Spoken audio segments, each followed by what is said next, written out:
అంటే power of positive thinking. మీరు power of positive thinking లేకపోతే మీరు కోట్లు సంపాదించినా సరే డబ్బు వేస్ట్. సో పాజిటివ్ థింకింగ్ యొక్క శక్తి ఏంటో తెలుసుకోండి.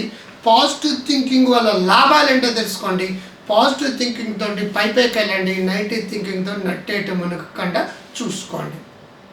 జీవితంలో ఉన్నత స్థాయికి వెళ్ళాలంటే ఇది ఇది ఇది ఇది కూడా 30 చాప్టర్స్ ఉంటాయండి. 30 చాప్టర్స్ ఉంటాయి. 120 130 పేజీల పుస్తకం. ఇది మంచి మంచి టాపిక్స్ ఉంటాయండి.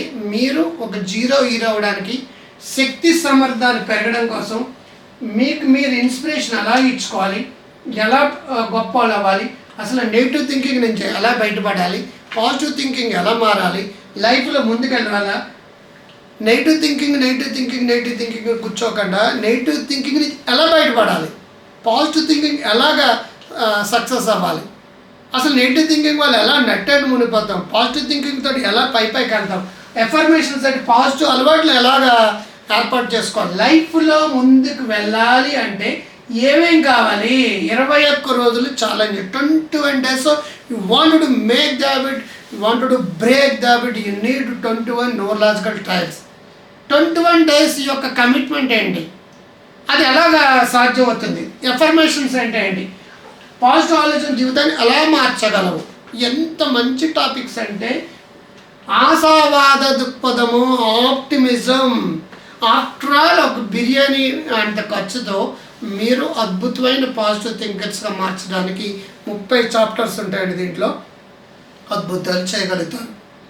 గొప్ప స్థాయికి వెళ్ళాలన్న వాళ్ళందరూ కూడా పాజిటివ్ థింకింగ్ తోటి వెళ్ళారండి.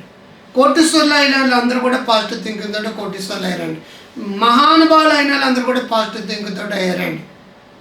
అలాగే బీపీలు షుగర్ల దగ్గర నుంచి పెంచుకోకుండా ఉన్న వాళ్ళందరూ కూడా రేపో మాపో చచ్చిపోతాను వాళ్ళు కూడా పాజిటివ్ థింకింగ్ తోటి ఎక్కువ కాలం బతకగలిగారండి. ఎక్కువ కాలం బతకగలిగిన వాళ్ళు నెగిటివ్ థింకింగ్ తోటి ఈ మధ్యలోనే క్యాన్సర్లు, బీపీలు వచ్చేసి చచ్చిపోయారండి.